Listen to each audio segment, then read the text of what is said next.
प्रिय विद्यार्थी, SLT inter college के माध्यम से जो आपका ऑनलाइन क्लास चल रहा है, SLT विद्यालय परिवार आपसे आशा करता है कि आप उसका भरपूर उपयोग कर रहे हैं। तो चलिए, आप लोगों को इसके पहले बताया जा रहा था ईथर का IPSC नाम कैसे लिखा जाएगा। इसके पहले आप लोगों ने एल्केन, एल्किन, एल्काइन, एल्कोहल का पढ़ लिया था इसके पहले वाले वीडियो में। उसके बाद से ईथर का IPSC नाम कैसे लिखा जाता है उसके बारे में थोड़ा बहुत बताया गया था।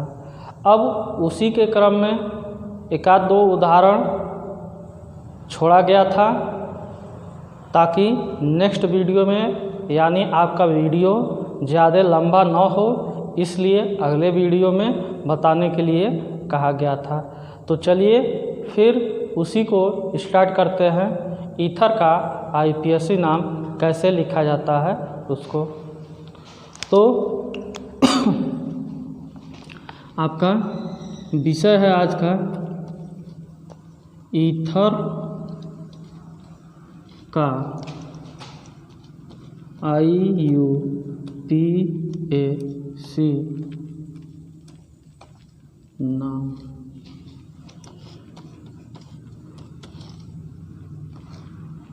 तो इसमें आपको सबसे पहले इसके पहले वाले वीडियो में भी बताया जा चुका था कि ईथर क्या होता है। तो ईथर आपको इसके पहले वाले वीडियो में बताया जा चुका था कि कोई आपका एक ऑक्सीजन होगा और उसके दोनों तरफ एल्किल समूह क्या होता है, जुड़ा होता है।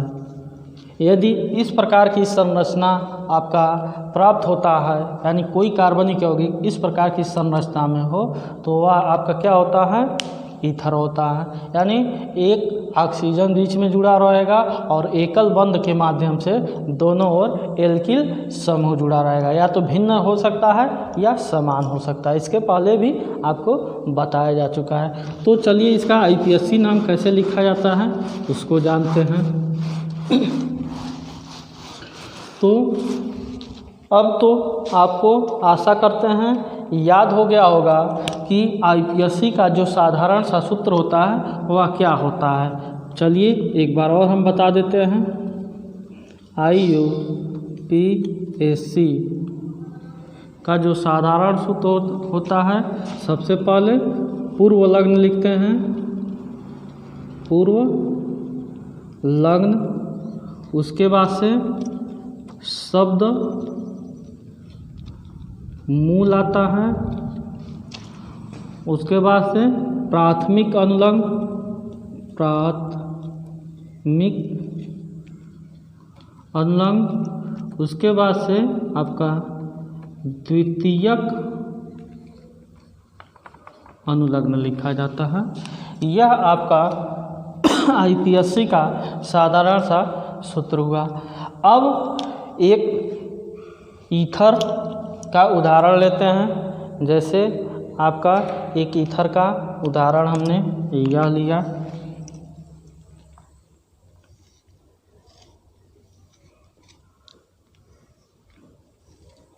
ऐसे भी संरचना हो सकती है या फिर इसको ऐसे भी बना सकते हैं। देखिए CH3, उसके बाद से C, फिर यहाँ पर CH3, नीचे CH3, फिर इससे O, और यहाँ पर आपका एक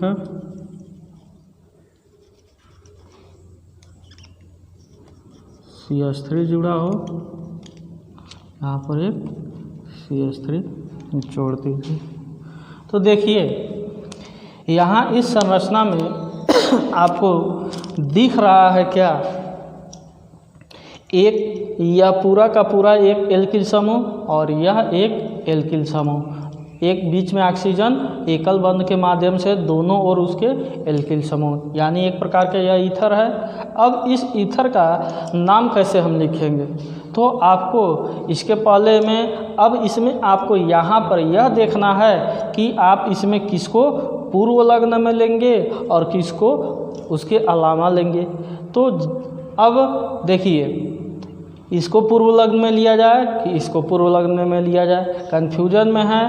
तो सबसे पहले बताया गया था आपको, जिधर कार्बन की संख्या मतलब ऑक्सीजन के जिस तरफ कार्बन की संख्या कम पाई जाती है उसको पूर्व लग्न में लिया जाता है, यानी एल्काक्सी समूह के रूप में लिया जाता है। तो देखिए, इधर कार्बन की संख्या इस ओर अधिक पाया जा रहा है और इधर क्या हो रहा है, कम पाया जा रहा है। तो इसको हम क्या लेंगे, पूर्व लग्न में लेंगे। अब इधर कैसे नामकरण करेंगे, तो देखिए सबसे लंबी श्रृंखला प्राप्त करते हैं। तो यदि हम इधर से अंकन ऐसे करते हैं तो 1 2 कार्बन मिल रहा है। अब देखिए इधर अब छोड़ दिया जाए, या तो पूर्व लग्न में हमने एल्काक्सी समूह के रूप में इसको ले लिया है। अब नामकरण यानी शब्द मूल प्राथमिक अनुलग्न वाला बात आई। तो इधर देखिए, यहाँ पर यदि 1 और इसको 2 कार्बन, यदि इधर से अंकन करते हैं, श्रृंखला प्राप्त करते हैं तो 2 ही कार्बन मिल रहा है। यदि हम ऊपर से नीचे या फिर नीचे से ऊपर बढ़े तब 1 2 3 कार्बन प्राप्त हो रहा है। तो हमारा नामकरण कैसे होगा, ऐसे न होकर ऊपर से नीचे या फिर नीचे से ऊपर होगा। तो चलिए इसका नामकरण करते हैं। तो पहला हो जाएगा यह, दूसरा और तीसरा। अब इसका नाम लिख लीजिए IUPAC। तो पूर्व लग्न में आपका कहाँ है, तो देखिए यह आपका क्या हो गया, पूर्व लग्न में हो गया। अब पूर्व लग्न में एक ही कार्बन है तो यानी मेथाक्सी हो जाएगा, मेथाक्सी। अब प्लस शब्द मूल, तो शब्द मूल में 1 2 3 कार्बन पाया जा रहा है। तो क्या होगा, देखिए अब एक चीज़ और यहाँ पर छूट क्या रहा है, अब यह CH3 छूट रहा है।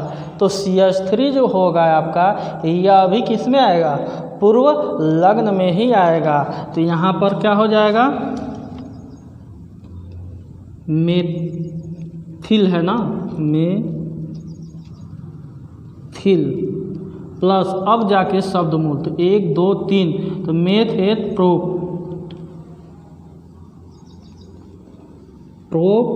एकल बंध पाया जा रहा है। तो N और द्वितीयक अनुलग्न अनुपस्थित है। तो अब इसको कैसे लिखेंगे, तो देखिए अब आपको यहाँ पर बताना पड़ेगा कि देख रहे हैं मेथाक्सी समूह भी उपस्थित है। अब मेथाक्सी समूह कितने नंबर पर उपस्थित है, तो दूसरे नंबर पर। तो इसको लिखेंगे 2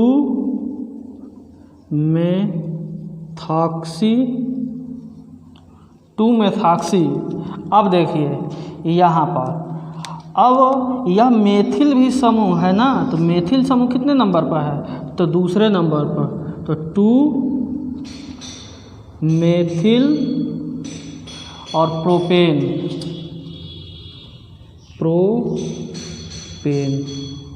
तो यह आपका जाकर इसका IPSC नाम हो गया। तो 2 मेथाक्सी 2 मेथिल प्रोपेन इसका नाम हो गया। अब एक और उदाहरण ले लें इसमें। तो इसमें एक बार और ध्यान से देख लीजिए क्या क्या किया गया है। तो सबसे पहले आपका पूर्व लग्न निकाला गया है। तो पूर्व लग्न में देखिए, तो ईथर वाले समूह में जो पूर्व लग्न होता है एल्काक्सी समूह हम निकालते हैं। तो एल्काक्सी समूह उसको लेते हैं जिधर कार्बन की संख्या सबसे कम होती है। तो आप देखिए कार्बन की संख्या इधर कम है तो इसको पूर्वलग्न यानी इसमें एल्काक्सी समूह के रूप में ले लिया।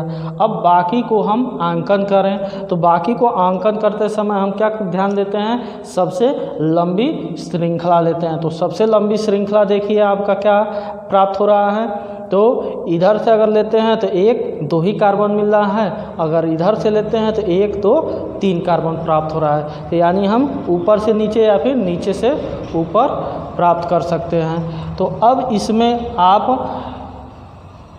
नामकरण लिखिए। तो नामकरण में आप यहाँ पर पूर्वलग्न में मेथाक्सी हो गया, उसके बाद से आप यहाँ पर ले सकते हैं देखिए मेथिल। अब यह भी अभी आंकन में नामकरण में यह भी, जैसे आप जब कार्बन की संख्या गिन रहे हैं तो यहाँ पर क्या CH3 छूट रहा है, तो इसको भी हम किस में लेंगे, पूर्व लग्न में लेंगे। तो यह आपका मेथिल हो गया। अब इसके बाद से शब्द मूल, तो प्रोप है 3 कार्बन है तो प्रोप, उसके बाद से एकल बंध पाया जा रहा है तो N, द्वितीयक अनुलग्न आपका अनुपस्थित है। अब इसको पूर्ण रूप से मिलाएंगे तो देखिए मेथाक्सी समूह कितने नंबर पर है, तो दूसरे नंबर पर, तो 2 मेथाक्सी। अब देखिए मेथिल समूह, तो मेथिल समूह आपका कितने नंबर पर है, तो दूसरे नंबर पर है, तो 2 मेथिल हो जाएगा। उसके बाद से यह प्रोपेन हो जाएगा। तो ऐसे ही ईथर का IPSC नाम लिखते हैं। अब इसके बाद से आपको 1-2 और उदाहरण लेकर आप किताब से क्या कर सकते हैं, लिख सकते हैं। उसमें अगर कोई त्रुटि हो रही हो आपसे तो व्हाट्सएप के माध्यम से आप क्या कर सकते हैं, पूछ सकते हैं। अब अगले वीडियो में आपको इसके अलावा जो IPSC नाम है उसको बताया जाएगा। ठीक है।